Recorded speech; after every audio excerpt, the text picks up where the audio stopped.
Welcome to 1 minute concepts. तो आज हम time of supply of services in case of forward charge revise करेंगे। देखो, इसमें दो केसेस हैं।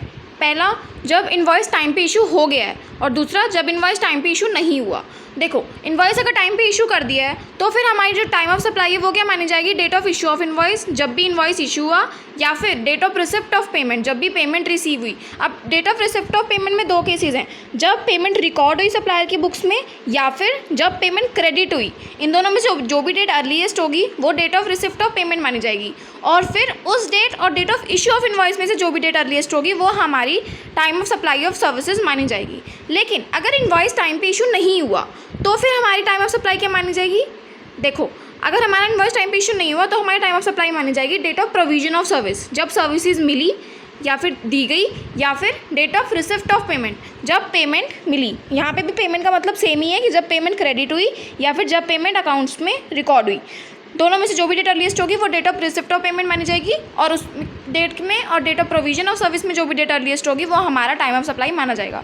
अब देखो, यहाँ पे ना दोनों ही केसेस में इनवॉइस का बड़ा रोल है कि अगर इनवॉइस टाइम पे इशू हुआ तो हमें ये पता होना चाहिए कि इनवॉइस टाइम पे इशू करने की लिमिट क्या है। यहाँ पे देखो दिया हुआ है, as per section 31(2) invoice issue करने की लिमिट है या तो डेट बिफोर और after the provision of service but with in 30 days, मतलब जब सर्विस दी उससे पहले या फिर उसके विद इन 30 डेज। मतलब मान लो आपने 1 अक्टूबर को सर्विसेज दी, तो या तो पेमेंट 1 अक्टूबर, या तो इनवॉइस 1 अक्टूबर से पहले इनवॉइस इशू हो जाना चाहिए था, या फिर 1 अक्टूबर से लेके 30 डेज कितने हुए? 30 अक्टूबर। तो 30 अक्टूबर तक हमारा इनवॉइस इशू हो जाना चाहिए। तो ये हमारा time limit for raising invoices है। तो इसको हम एक छोटे से एग्जाम्पल से समझ लेते हैं। देखो, ये इलस्ट्रेशन 5 के पहले जो दो एग्जाम्पल्स दिए हुए हैं, just look at that. Let me open that, wait.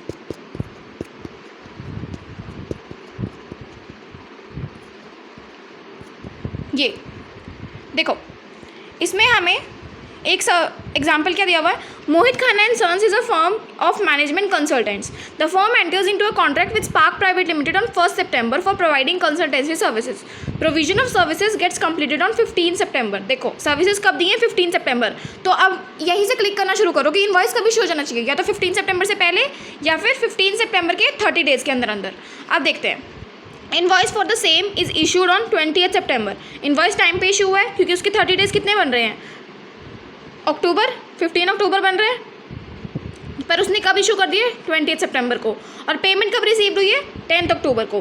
तो अब देखो, since invoice is issued within 30 days from the date of supply of services, तो इनमें से दोनों डेट में से अर्लीस्ट कौन सी है? Date of issue of invoice या फिर date of receipt of payment, यही माना जाएगा हमारा। तो date of issue of invoice कब है? 20 सितंबर, और रिसिप्ट ऑफ पेमेंट कब है? 10 अक्टूबर। तो अर्लीस्ट कौन सी है? 20 सितंबर। तो ये हमारी मानी जाएगी time of supply of services.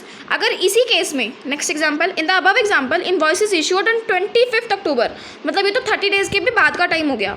तो हमारा टाइम ऑफ सप्लाई क्या माना जाएगा? Date of provision of service और date of receipt of payment.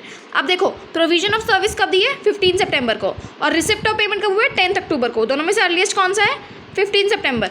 तो फिर ये हमारा टाइम ऑफ सप्लाई माना